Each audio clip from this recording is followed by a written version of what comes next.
noite, Mike. Boa Tudo noite. bem? Satisfação. Tudo na paz? Contigo mais uma vez, tudo na paz. Eu também fico muito feliz.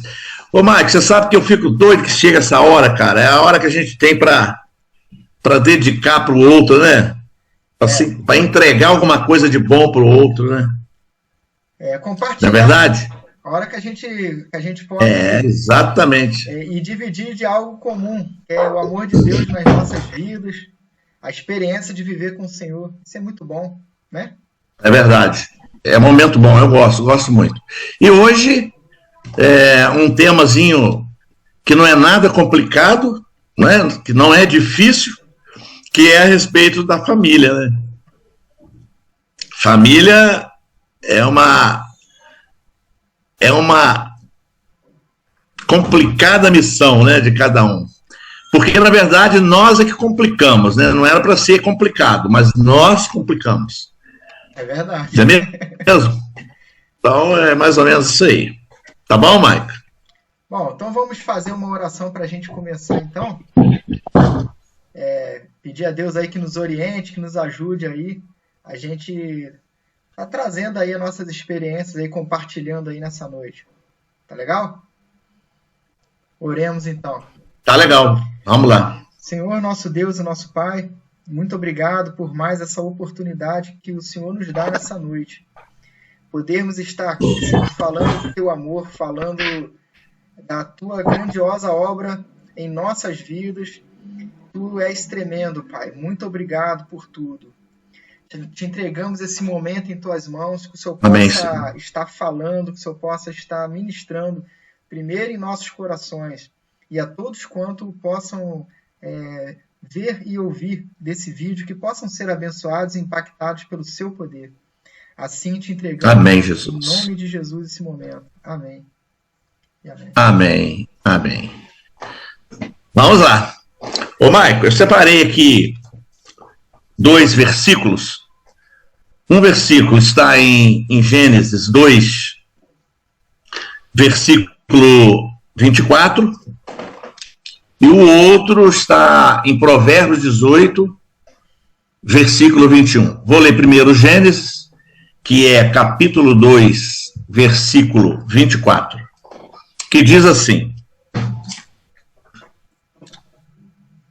Por isto, o homem deixa pai e mãe e se une à sua mulher, tornando-se os dois uma só carne. Ora, um e outro, o homem e a sua mulher, estavam nus e não se envergonharam. Em Provérbios, diz o seguinte, Provérbios 18, versículo 21. Diz assim: a morte e a vida estão no poder da língua. Quem bem a utiliza, come do seu fruto. Pesado, hein? Esse versículo fala firmemente com todos nós, né? Então, Maico, o que nós falamos sempre aqui e colocamos aqui as nossas experiências práticas, né? De tudo aquilo que nós falamos, mas é importante que nós estejamos baseados na palavra de Deus, porque tudo que fazemos tem um resultado, ou positivo ou negativo, ou bom ou mal, não é? Então é preciso que a gente esteja sempre avaliando a nossa vida. E o motivo aqui hoje de falarmos de família é justamente nós vemos hoje, participamos de encontros, participamos de comunhão com pessoas, e nós estamos vendo famílias inteiras se desfazerem, famílias inteiras perder aquela comunhão, perder a união, faltar respeito entre pais, filhos com mães, esposa com esposo e vice-versa. Tornou-se hoje uma família, na verdade, sem rótulo de família, né? A família hoje, ela não tem conteúdo, porque justamente a morte e a vida estão no poder da língua. Quem bem a utiliza, come do seu fruto. Porque, na verdade, nós muitas vezes utilizamos hinos da nossa forma, do nosso jeito, e que nem é sempre é o jeito certo. Nem sempre lá na frente, né? Então, é importante que nós saibamos avaliar a nossa convivência. E, por outro lado, mãe, nós observamos hoje que falta ainda da família, nós observamos que tem muito egoísmos, que existe muita rejeição dentro da família, e isto devido a traumas que um dos cônjuges tiveram no passado, mágoas que se tornam feridas enormes, que não são curadas, porque não existe amor para levar os dois numa comunhão, num bate-papo, num entendimento, num discernimento. Não tem perdão. Tudo isso vem do passado, vem lá de trás. E traz uma consequência de uma família em desastre, em queda, em ruínas. Então é importante que as famílias voltem a se unir, né? Que elas voltem a ouvir, que elas voltem a buscar a direção de Deus para suas vidas. E outra coisa, muitas vezes nós colocamos desculpa em tudo. E, na verdade, essas desculpas que nós colocamos no outro, porque é muito mais fácil, ela está dentro de nós. Porque muitas vezes o egoísta não é ela, sou eu. Ou é ela e não sou eu. Muitas vezes a rejeição é provocada por mim, mas muitas vezes a rejeição pode ser provocada por ela. Traumas, creio eu que muitos de nós temos traumas do passado, coisas que vivemos, mas nós temos que saber alinhar, nós temos que saber colocar aquilo que foi no passado, perdoar, para podermos termos uma vida que dê frutos. Entendeu? Sim, verdade. O Gilmar, eu até reforço um pouco essa questão que você está colocando, e para isso eu vou contextualizar, que eu acho que é algo importante da gente trazer também nesse tema, que é o seguinte: nós que vivemos o amor de Cristo em nossas vidas, a gente precisa cuidar da nossa família. E aí, como que eu vou contextualizar isso? Primeiro eu vou trazer uma base que, independente do tema família, é uma base para quem crê no Evangelho, né? Quem é cristão, o crente, vamos dizer assim, tá? Que é o seguinte: se não fosse o Senhor Jesus Cristo em nossas vidas, com a sua graça, com o sacrifício que ele fez na cruz do Calvário, aonde a palavra vai dizer ali que ele no madeiro, né, ele se tornou maldito em nosso lugar. Aliás, vai dizer, né, maldito é aquele que é pendurado no madeiro. Então ali o Senhor Jesus Cristo ele se tornou maldito em nosso lugar, para que tivéssemos a sua graça. E aí a gente fica assim, tá, mas o que eu preciso fazer? Bom, primeiro a gente teria, se não fosse a graça do Senhor Jesus Cristo, a gente teria que cumprir toda a lei, né? Que é lá do Antigo Testamento. E aí imagine só a gente conseguir fazer isso tudo. Só que o Senhor Jesus Cristo ele vai deixar para a gente o quê? Como que é o fundamento da graça. E nesse fundamento da graça, ele vai dizer o seguinte: é baseado então no amor. Então, se a gente amar, a gente vai estar cumprindo toda a lei. É o que a palavra diz. Aí ele vai dizer da seguinte maneira: amar o Senhor teu Deus de todo o teu coração e ao próximo como a ti mesmo. Por que eu estou fazendo essa prévia aí, né, contextualizando aí a questão da base do Evangelho, que é o amor? Por quê? Porque a gente precisa amar a nossa família.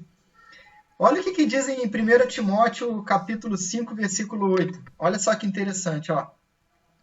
Se alguém não cuida dos seus parentes, especialmente especialmente da sua própria família, negou a fé e é pior que um descrente.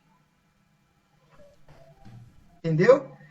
Então, quer dizer, se a gente está falando em aplicar a nossa fé, viver o amor, que é a base da graça do Senhor Jesus Cristo em nossas vidas. Aqui, Timóteo, ele não só reforça essa base, que é viver o amor, mas como ele aplica, ele enfatiza isso na família. Né? Onde ele bota ali, ó, né? Os próprios parentes, quer dizer, a sua própria família. Então assim, eu acho importante a gente fazer essa revisão contextual aí do amor. Por quê? Porque o nosso próximo, ele pode ser, de repente, a gente está na rua, alguém está precisando de alguma ajuda, num momento ali onde só tem a gente perto, né? A gente lembra até daquela passagem lá do bom samaritano, que dá até um exemplo disso, né? E aí, quem é o próximo daquela pessoa? Ora, sou eu mesmo. Eu estou perto ali. Quem que é o próximo? Sou eu. Então, assim, quem que é o nosso próximo?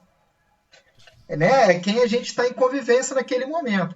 Agora, imagine a gente aplicar esse amor, imagine a gente falar de quem é o nosso próximo, falando da nossa família. A gente está junto o tempo inteiro.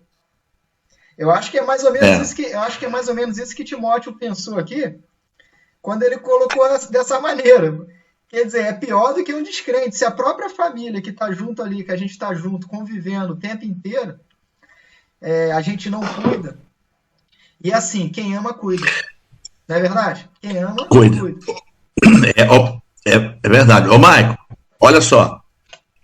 A comunicação é um ponto fundamental dentro de uma família.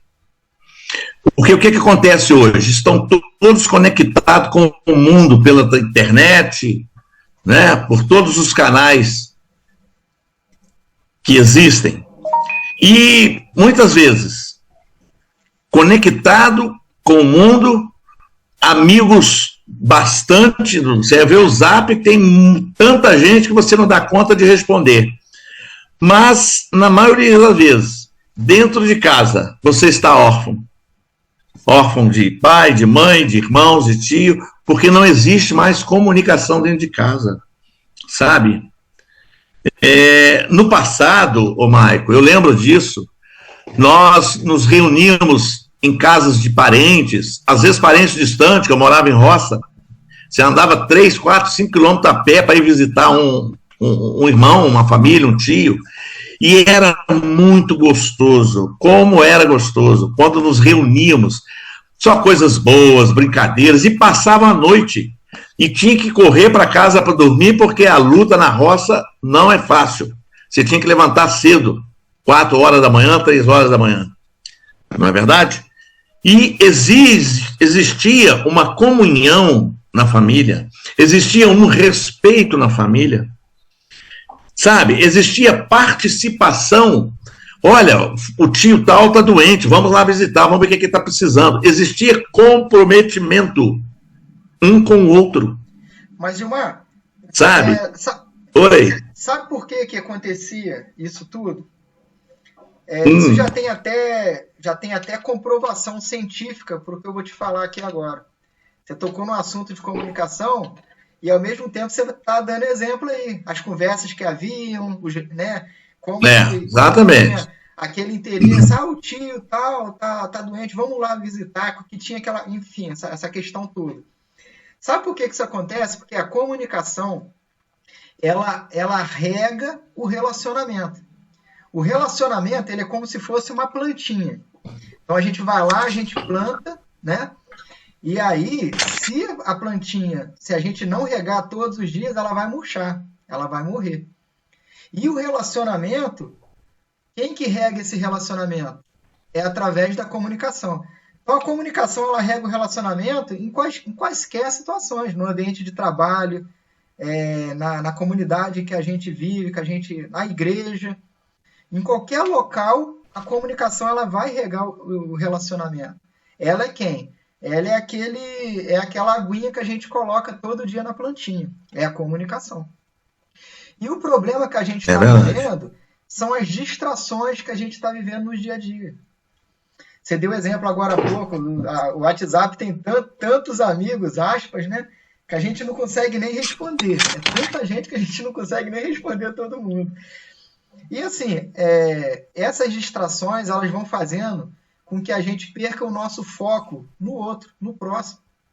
Ou seja, aquele momento de sentar à mesa junto, de participar, de dividir experiência, de contar um caso engraçado. Você acabou de dar exemplo aí da roça aí, que era assim mesmo. Era assim mesmo antigamente. Então isso está se perdendo por causa das distrações, né? A comunicação hoje é muito imediata, né? Isso. E ela substitui pessoas por tecnologia. Esse é o grande problema. As pessoas dentro de casa estão trocando, substituindo as pessoas pela tecnologia.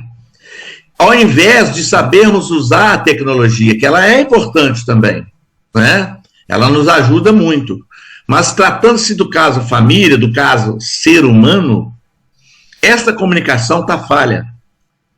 Essa comunicação para a família não está existindo, não está funcionando. Não é verdade? Porque hoje não existe mais os almoços. O que acontece dentro de uma casa hoje? É hora do almoço, um pega o seu pratinho, vai para frente da televisão, outro vai para não sei aonde, outro vai para não sei aonde, cada um no seu celular e comendo. Acabou o diálogo, acabou a conversa, acabou, sabe, aquelas coisas gostosas que existiam no meu tempo. Esses de hoje não sabem nem o que é isso. Então, cria-se uma família em cima de bases podres, em cima de bases que não leva uma família adiante, à frente. São pessoas que não têm nem sequer capacidade para lidar com seus próprios problemas. Não é verdade? Sim. Então complica. E isto, querendo ou não, destrói uma família. Porque não existe mais paciência, mais compreensão. E outra coisa, Marco, outra coisa que assim, é importantíssimo, o que está acontecendo dentro das famílias hoje. Não está existindo perdão, sabe? Coisas que foram feitas lá para trás. Tem esposa que hoje não perdoa, tem esposo que não perdoa, e aquilo torna-se uma mágoa dentro, e a ferida vai crescendo, e as coisas vão ficando mais distantes, e isto, pior, passa para os filhos, e os filhos vivem e comem o que está vendo dentro de casa. Eles vão viver isso. E isto vai fazer deles, nem sempre, né? Nem sempre todos, mas é uma grande parte. Ela vai viver o que está vivendo hoje. E isso vai ser passado para frente, não é? Se nós buscarmos o entendimento do que é viver família, hoje a coisa está complicada, a coisa está difícil. Eu vejo os pais passando aperto aí para educar seus filhos, e muitas das vezes nós começamos errado, a ensinar errado, não é? Só para você entender, Marco, eu acredito que o povo, de um modo geral, o ser humano, de um modo geral, ele confunde escola com educação. Ele esquece de dar a educação, que é a base do ser humano, do seu filho, para um futuro, a base dentro de casa, ensinar como se vive, como que tem que ser, para que tenha um futuro legal. Eles querem repassar isso para o colégio da educação. E não é a educação que o colégio dá, é sabedoria, é estudo, é conhecimento. Então há essa confusão. E então vai se empurrando com a barriga. E nós estamos vendo essas catástrofes aí. É filho matando pai, pai matando filho, é filho fazendo sexo com mãe, mãe fazendo... E está tudo embolado. Por quê? Porque perdeu-se a essência de família. Sabe por quê? Dentro dessa palavrinha que você falou há pouco tempo aí. Porque não está existindo o verdadeiro amor. Esqueceram do amor. Não é o amor de pitoquinha, não. É o amor verdadeiro. Aquele amor que suporta a doença da esposa, a doença do esposo, do filho, é aqueles que têm compaixão do outro, que vive verdadeiramente, sabe? Verdade. E é importante a gente frisar bem essa questão do amor, por quê? Porque o amor, ele não é algo assim que vai ser... vai vir magicamente, vai acontecer magicamente. Eu vou aguardar aqui com amor, vai acontecer. Eu vou... Não. O amor, ele é baseado em atitude. É uma construção, né, mãe? É uma construção. Então, para a gente amar, a gente precisa... Primeiro, qual que é o nosso objetivo aqui desse bate-papo? É trazer a consciência, é um despertar. É a gente bater papo de uma maneira que a gente reflita sobre o tema. E aí, baseado nisso, o que eu faço agora? Bom, tem a teoria e tem a prática, né?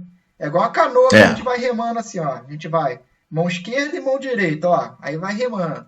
Teoria, prática. Teoria, prática. Equilíbrio. Aí o que vai acontecer com a canoa? A canoa vai reta. Agora, se eu pego ali só a mão esquerda assim, começo a remar, sem mexer com a direita, o que vai acontecer? Vai começar a girar. Vai começar a girar a vida toda. Então, se a gente quer progredir, se a gente quer avançar, se a gente quer crescer, e eu tenho uma convicção, Gilmar, eu tenho assim uma premissa, que isso tem muito a ver com prosperidade, sabe? Tem gente que acha que prosperidade é só ter muito dinheiro, acha que é... Não. Prosperidade, ele tem a ver com crescimento contínuo. Em qualquer área. Ou seja, se a gente busca melhorar continuamente, se a gente se esforça, o que a gente está fazendo? A gente está prosperando. Então, nessa prosperidade, a gente vai ter que olhar, então, para quê? Para andar para frente. Então, eu não vou querer que a minha canoa fique rodando, que a minha canoa fique em círculos. Eu vou querer o equilíbrio. Exatamente. Então, teoria, prática. Teoria, prática. Existe um rumo a seguir. Existe um rumo a seguir. Então, esse rumo que a gente vai seguir, esse despertar que a gente faz aqui nesses vídeos, cada semana tem um tema diferente, ele serve para quê? Para a gente trazer a consciência, para a gente pensar sobre o assunto. Não é verdade? E a partir desse pensar, a gente vai agir. Tá, mas o que eu faço agora? Como é que eu vou agir? Bom, aí a gente vai novamente voltar na essência do evangelho, do cristão, que é o amor. Então, o amor é uma atitude. Uma vez que a gente vive essa atitude, que a gente se esforça para que isso ocorra, aí você deu um exemplo agora há pouco, né? Tolerar o outro, ser ouvido, ouvir mais, né? Ouvir os problemas, comunicação, todo esse esforço em entregar esse amor, isso é verdade. Isso vai fazer com que gere prosperidade em nossa vida. Inclusive, prosperidade espiritual. Ou seja, a gente vai ter o crescimento espiritual. Então, Marco, é preciso, né, que todos nós possamos resgatar essa intimidade e comunhão com a sua família. Tem solução. Porque, na verdade, hoje, o divórcio, por exemplo, eu vejo como a morte do diálogo. Divorciou porque faltou diálogo, faltou amor, faltou ouvir, faltou comunhão, faltou colocar na mesa, faltou, sabe, se interagirem entre si, colocando as verdades. E muitas vezes as famílias querem calçar em cima de mentiras, em cima de coisas que não vai ter um bom resultado, sabe? A humildade de saber ouvir e falar, realmente minha esposa está certa, ou meu esposo está certo, realmente meu filho está certo, realmente minha filha está certa, sabe? Então é preciso voltar ao funcionamento normal de uma família, que é o que Deus deixou para nós. Ele deixou isso para nós. E tem casos... Não é? Ele se preocupou conosco. E tem casos que acontecem, às vezes, vamos pegar aí um exemplo de uma discussão. Pegar o casal. Às vezes o casal está lá discutindo. Um grita, o outro grita mais alto, e aí fica aquela disputa, quem grita mais alto. Se não tiver amor, se não tiver essa questão bem claro, que é uma atitude, a gente não por nós mesmos a gente não vai ceder. Não. A gente vai querer ganhar de qualquer jeito aquela briga. Não, essa briga eu não perco, não. Essa aí... É verdade. E aí é onde a intolerância, onde não consegue compreender o outro. Então, assim, tem casos que até é uma atitude de amor a gente ceder em alguns casos. Não tem jeito. Então, em alguns momentos tem que ceder, em alguns momentos tem que tentar se colocar no lugar do outro. Por que o outro está colocando a situação dessa maneira? Então, verdade. assim, Mário, pode falar. Mário, eu quero passar para os nossos ouvintes o seguinte: não baseie a vida de vocês em cima de egoísmo, em cima de rejeição, em cima de traumas, em cima de mágoas, em cima de falta de amor. Inverte isso. Perdoa. Une. Ouve mais. Seja mais humilde em poder resgatar o seu casamento, resgatar o seu filho, a sua filha. Né? Nós estamos falando de família, engloba filhos, pais, enfim, engloba avós, né? Uma série de pessoas que estão envolvidas aí. Então, busque isso, busque a palavra de Deus, busque força na palavra de Deus para que você possa vencer as dificuldades. Eu, por exemplo, estou casado há 39, fazer 40 anos. É uma luta até hoje. Não é fácil. Mas com Deus a gente vai vencendo. Porque é importante sabermos que um é diferente do outro. Imagine se fosse igual, não dava certo. E opiniões todos nós temos. Nós temos que saber ouvir a opinião um do outro. Não é porque a opinião dele não é o que eu gosto que não vai dar certo, às vezes vai. Então é importante sabermos dar ouvido um ao outro e não basearmos em coisas passageiras. Baseie na palavra de Deus, baseie no amor, na união, que tudo vai dar certo. Ô, Gilmar, você sabe que eu estou lembrando de algo agora, que é o seguinte: eu casei em 2004, quer dizer, são 19 anos, né, de casado. E rapaz, quando eu era recém-casado, de pouco tempo, a gente namorando, a gente não conhece os defeitos do outro, né? Um do outro não, né? A gente só conhece aquele mundo encantado. Exatamente, só conhece o lado bonito. Só o lado bonito. Só que é o seguinte, rapaz, você sabe que muitas vezes eu tô te falando, confessando pra você o que eu fiz mesmo, o que aconteceu comigo. Eu ficava naquele pensamento, naquela esperança que a esposa ia fazer aquilo que eu estava imaginando e tal, em quaisquer situações, vamos dizer assim. Certo. Só que aí, com isso, a gente está fazendo o quê? A gente está meio que querendo que o outro mude, querendo que o outro seja uma coisa que ele não é. E você sabe, rapaz, que enquanto eu ficava com aquele pensamento de achar que tinha que ser assim, achar que tinha que ser assado, rapaz, você sabe que a alegria não era plena e você sabe que eram mais momentos até mesmo de discussão do que a alegria plena. Você sabe que as coisas só começaram a mudar a partir do momento que eu falei, que eu fiz uma análise bem crítica mesmo da situação. É como se fosse assim, pegar um caderninho e uma caneta e vir anotando mesmo, sabe? Bom, isso eu acho que eu consigo mudar, que ela já falou comigo, aquilo, isso, eu acho que ela consegue mudar, porque dá para fazer um esforçozinho e acertar. Ou seja, a gente foi alinhando. Porém, tem coisas que a gente precisa o quê? Aceitar que o outro é assim, é o jeito dele, ele não vai mudar porque é por causa de mim, que eu tô... Não, se eu quero, ele vai mudar. Não vai. Não vai. E é exatamente esse momento que eu acho importante compartilhar essa experiência, que é o momento de você aceitar o outro como o outro é. Sabe? É realmente fazer a análise assim, puxa, o fulano é assim mesmo, então eu aceito. Aí as coisas ficam mais leves, as coisas ficam mais tranquilas. A gente não fica com aquele peso, com aquela coisa toda que tem que mudar, que o outro tem que fazer o que eu quero. Não, por que o outro tem que fazer o que eu quero? Eu não sou exatamente. Ninguém. Né? Ninguém é dono de ninguém. A gente é o quê? Paulo? Nós somos cúmplices de um amor em comum ali, né? Cúmplices de um casamento. Paulo diz para nós que o nosso inimigo não é só o diabo. Muitas vezes o nosso inimigo está dentro de nós.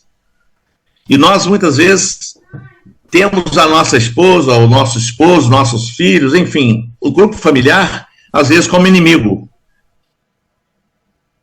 E Deus abomina isso, porque tanto é que eu não valia nada em termos de andar na justiça de Deus, e hoje a gente está buscando o caminho de Deus como pecador que somos, sabe? Então, não devemos acusar um ou outro. Olha o que diz aqui em Romanos. Romanos 12, versículo 19 a 21, diz o seguinte: meus amados, isso aí é para vocês hoje aí, tá bom, meus queridos? Não esqueçam de dar o like de vocês para que esse vídeo possa ir longe, tá bom? Essa mensagem é para você. Por que é importante e se inscreva no canal. É para você essa mensagem, hein? Aí o YouTube vai te comunicando. Isso aí. Romanos 12, versículo 19 a 21, diz assim: meus amados, não façam justiça com as suas próprias mãos, mas deem lugar à ira de Deus, pois está escrito: a mim pertence a vingança, eu é quem retribuirei, diz o Senhor. Faça o contrário. Se o seu inimigo tiver fome, dê-lhe de comer. Se tiver sede, dê-lhe de beber, porque fazendo isso, você amontoará brasas vivas sobre a cabeça dele. Não se deixe vencer pelo mal, mas vença o mal com o bem. É isso que nós temos que praticar dentro das nossas famílias, para resgatarmos a nossa família, para resgatarmos toda aquela coisa gostosa em que vivemos em comunhão, sentarmos na mesa no dia do domingo, ou dia de semana, ou dia que vocês têm condição, e reunir, bater papo, esquecer um pouco de celular, tá certo? Lute pela família de vocês, porque Deus é que instituiu a família, e nós temos que crer e colocar na nossa mente que com Ele a gente vence. Isso aí. Né, mãe? É isso aí, recado dado, né? Ai, pai, como é bom, né? Como é bom poder desfrutar um pouquinho com o outro, né? Não é verdade? É exatamente o que a gente falou agora há pouco, é a comunicação. O que a gente está fazendo aqui, ó, é regar um relacionamento. A gente está praticando o amor também. A gente está nesse processo, essa interface de comunicação aí, praticando aí o amor também. E olha só, Maico, as pessoas têm que entender que o amor é uma construção. Isso aí. Não é? É igual quando você conhece a namorada. Você conhece a namorada, vai conhecendo, batendo papo, entrando um dentro da intimidade do outro, mas tudo isso leva tempo, né? Se bem que hoje a coisa está diferente, mas esse é o normal, né? Nós estamos falando do normal. E, sabe, então é demorado você construir um amor sólido, um amor firme, né? Para isso é preciso busca, é preciso dedicação, é preciso perseverança, é preciso atuar. Bem, queridos irmãos, estamos mais uma vez aqui nessa noite. Não sou Silvio Santos, mas vou falar. Compartilhe os nossos canais. Meu querido.